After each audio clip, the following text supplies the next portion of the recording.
বাপ বেটা শ্বশুরের কাছে ফার্নিচার নিতে হবে, এই কথা বুঝলে কি করে কাপুরুষ? বাপ বেটা ভিক্ষা করো, ভিক্ষা করে করে করে ফার্নিচার বানিয়ে বিবাহ করিও। শ্বশুরের কাছে ফার্নিচার নিতে হবে, টাকা নিতে হবে, মোটরসাইকেল নিতে হবে, এটা কি করে বুঝলে? 25 বছর যাবতে মেয়েটাকে রিস্ক নিয়ে লোকটা লেখাপড়া শিখিয়েছে। এই মেয়েটাকে নিয়ে কত টেনশনে রাত্রে ঘুম হয় না। একটা ভালো ছেলে কেমনে পাওয়া যায়, একটা ভালো ছেলে কেমনে পাওয়া যায়। 25-30 বছর মেয়ের বয়স, দিন কাটে না, রাত কাটে না। এরপরে তোমার হাতে তুলে দিয়েছে একটু ভালো থাকবে বলে। 25 বছর রিস্ক নিয়ে মানুষ করার পরে তোমার কাছে তুলে দিতেই, ভোগ করার জন্য তুলে দেওয়া হয়েছে, তোমার কাছে তুলে দিয়ে দিই তুমি টাকা চাইলে কাপুরুষ ভিক্ষা করে খাও। দুনিয়া তো অভাব পড়েছে, ভিক্ষা করে খাও। যদি গ্রামে না দেয় তাহলে ট্রেন স্টেশনে চলে যাও। অনুমতি নাই। 4 শ্রেণীর মানুষের ইহকাল আছে, 4 শ্রেণীর মানুষের পরকাল আছে। তার একটি হচ্ছে বৈধ রুজি, আর একটি ছিল আমানতের রক্ষা। আব্দুল্লাহ ইবনে আমর রাদিয়াল্লাহু তাআলা আনহু বলেন, রাসূল সাল্লাল্লাহু আলাইহি সাল্লামকে জিজ্ঞাসা করা হলো, আইয়ুন নাস আফজাল, আল্লাহ রাসূল মানুষের মধ্যে সবচেয়ে ভালো মানুষ কে? তখন তিনি বললেন, আত্তাকিয়ু ওয়ান নাকিয়ু, স্বচ্ছ পরহেজগার। স্বচ্ছ মানুষ যেই সেই ভালো, পরহেজগার যে সেই ভালো। স্বচ্ছকে তিনি বললেন লাইফ মাফিহে, যার পাপ নেই সেই স্বচ্ছ। আব্দুর রাজ্জাক সাহেব, পাপ হয় না এমন কি মানুষ আছে? নেই, তবে পাপ হলেই ক্ষমা চাই যে তার পাপ নেই। 2, ওলা বাগিয়া, সীমা লঙ্ঘন নেই যার। বহুবার বলেছি, আপনাদের বাড়ির সামনে একটা কুঁড়ে ঘর ছিল, তুলে দিয়েছেন, এটা হলো বড় সীমা লঙ্ঘন। কোর্টে দেখালেন, আমি বসতে দিয়েছিলাম আমার জমিতে, এখন আমার সাথে অন্যায় আচরণ করে, কোর্টে টাকা দিয়ে বাড়িটা তুলে দিলেন। গরিব মানুষ, আগে থেকেই ছিল ক্ষমতা দাপট, দলীয় দাপট, বুঝতে পারেনি দলীয় দাপট কত খারাপ। তুলে দিলে ও রাস্তায় ভিক্ষা করে বেড়ায়। এটা হলো বড় সীমা লঙ্ঘন। ছোট সীমা লঙ্ঘন হলো যে 100 মরিচ নিমের লোকটার কাছে 100 মরিচ, দাঁড়িপাল্লা হয়ে গেছে। আপনি দেখছিলেন যে মরিচটা কেমন, তা একটা হাতে করে আছেন, এই মরিচটা কোথায় রাখবেন?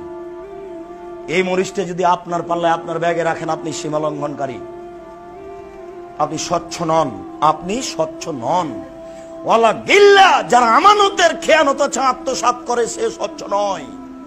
যার ভিতরে এই হিংসা আছে সে স্বচ্ছ নয়। 4টে জিনিস নেই যার, সেই স্বচ্ছ। পাপ নেই যার, 1, 2 সীমা লঙ্ঘন নেই যার, 3 আত্মসাৎ নেই যার, 4 হিংসা নেই যার। হিংসা এমনিতে হয়েই যায়, কেন জানি? পাশের দোকানে বিক্রি হয়, আমার দোকানে বিক্রি হয় না, তখন হিংসা হয়েই যায়।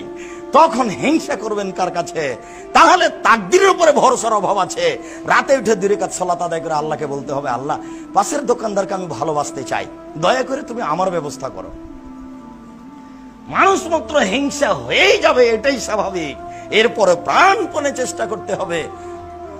আব্দুল্লাহ ইবনে আমর রাদিয়াল্লাহু তাআলা আনহু বলেন, কানা রাসূলুল্লাহ সাল্লাল্লাহু আলাইহি সাল্লাম ইজা আসাবাহু মিনাল মাগানিম, যখনই আল্লাহ রাসূলের কাছে কোনো গানিমত, 10-এর সম্পদ আসত, তখনই তিনি বলতেন বেলালকে, ফামারা বেলালান ফাদা ফিন নাস, বেলাল জনগণকে ডাকাও, ফায়াজিউনা বেগানাইমিহিম, জনগণ যার হাতে যে টাকা পয়সা এসেছে 10-এর, সেটা নিয়ে উপস্থিত হতো।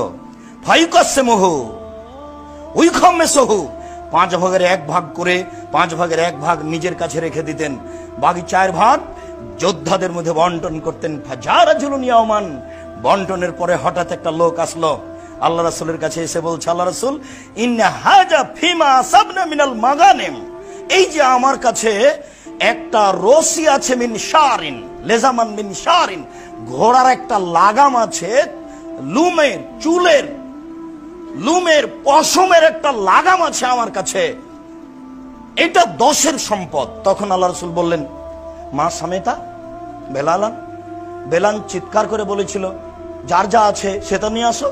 এই কথা কি শোনোনি? কালা নাম, জি হ্যাঁ শুনেছিলাম। মা মানা খান তাজিয়া বেহি, তো ওই সময় এটা নিয়ে আসনি কেন? ফাতা যারা, তখন সে কিছু আপত্তি পেশ করলো, ছিলাম না, পেশাব করতে গেছিলাম, স্ত্রীর সাথে কথা বলছিলাম, একটু বাজারের দিকে গেছিলাম, কি যেন আপত্তি পেশ করলো। তখন আল্লাহ রাসূল বললেন, তাজবে হিয়াউমাল কিয়ামা, এইটা নিয়ে বিচার মাঠে উপস্থিত হ। সুম্মা লাম ইয়াকবাল হান, তারপর থেকে আল্লাহ রাসূল তার কাছে নিলেন না, সামনাসামনি বললেন যে এটা নে বিচারের মাঠে আসিও, আমি তোমার কাছে এটা নিব না। তো নিয়ে এসেছিল, ভুল মানে ও বুঝতে পেরেছিল যে ডেকেছে বেলাল, তবুও যায়নি। অথচ রাসূলের সামনে হলো যে তোমাকে ডেকেছিল, তুমি আনোনি কেন? এখন এই ঘোড়ার লাগামটা বিচারের মাঠে নিয়ে আসিও, সেদিন হবে কথা, এখন আর হবে না। আল্লাহ আমাদেরকে আমানো বোঝার তৌফিক দান করুক। আল্লাহুম্মা আমিন। সাল্লি আলাইহি আল্লাহু বারিক আলাইহি। আলহামদুলিল্লাহ ওয়াহদা ওয়াসসালাতু ওয়াসসালামু আলা মান লা নাবিয়্যা বাদা।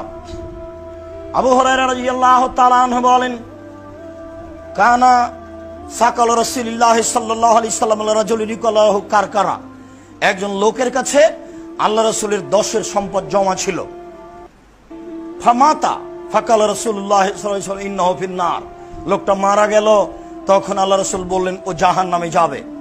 ফাযাহাবু ইয়ানজুরু ইলাইহি, সাহাবীরা কথা শুনে অবাক হয়ে গেল যে লোকটা আমাদের সাথে যুদ্ধ করলো, লোকটা মারা যাওয়ার সাথে সাথে আল্লাহ রাসূল বললেন ও জাহান্নামে যাবে, ঘটনা কি? একটু যাইতো। ফাওয়াজাদু আবাতান কাদ গাল্লাহা, তারা গিয়ে দেখলো যে তার ব্যাগে একটা চাদর আছে, যে চাদরটা আত্মসাৎ করেছিল। আল্লাহ রাসূল বললেন ও সরাসরি জাহান্নামী, ও যোদ্ধা, ও তাহাজ্জুদ পড়েছে। ওইজন সাহাবী একটা চাদর চুরি করেছে, সরাসরি আল্লাহ রাসূল ঘোষণা দিলেন ও জাহান্নামী। আবু হুরায়রা রাদিয়াল্লাহু তাআলা আনহু বলেন, আহাদা রাজুলুন রাসূলুল্লাহ সাল্লাল্লাহু আলাইহি ওয়াসাল্লাম গোলামান ইয়াকুলু মিদাম, আল্লাহর রাসূলকে একটা গোলাম হাদিয়া দেওয়া হয়েছিল, কেউ দিয়েছিল, তার নাম হচ্ছে মিদাম। রাসূলুল্লাহ সাল্লাল্লাহু আলাইহি ওয়াসাল্লাম, ও আল্লাহর রাসূলের হাওদাজটা ঠিক করছে।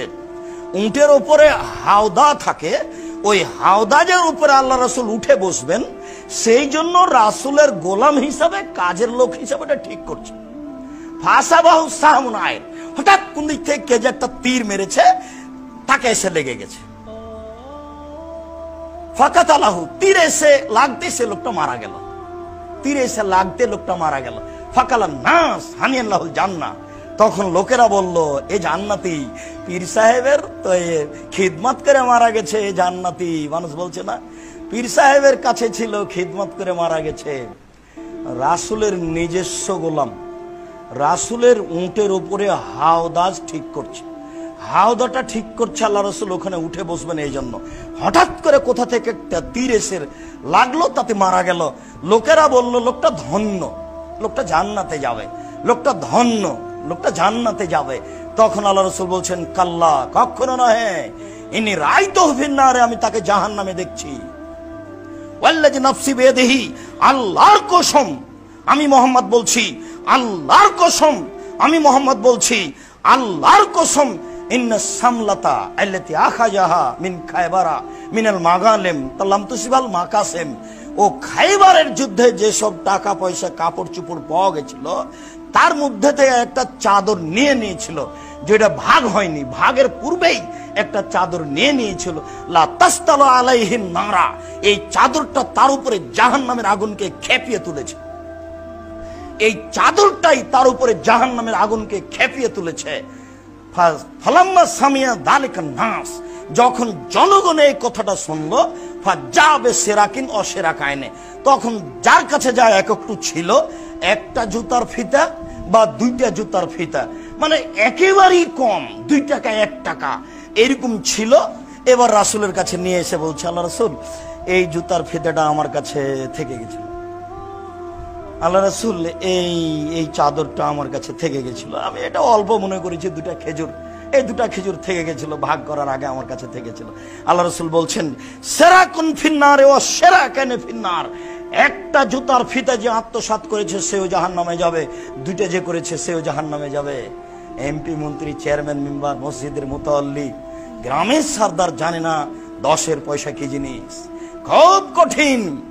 1 বস্তা গম, না না নয়, 1 বস্তা নয়, 1 কেজি, না না নয় 1 কেজি নয়, 100 না, 100 নয়, একটা গম আপনার চোখের সামনে, একটা গম 10-এর মধ্য থেকে আপনার গমের মধ্যে চলে এসেছে, এটা আপনি দেখলেন, আপনি চুপ থাকলেন। এখন যদি হজ করতে চলে যান, বাকি জীবন যদি কাঁদেন, এই পাপ ক্ষমা হয়ে যায়, তাহলে ইসলাম ধর্ম মিথ্যা। একটা গমের আত্মসাৎ যদি ক্ষমা হয়ে যায়, ইসলাম ধর্ম মিথ্যা। একটা গমের আত্মসাৎ যদি ক্ষমা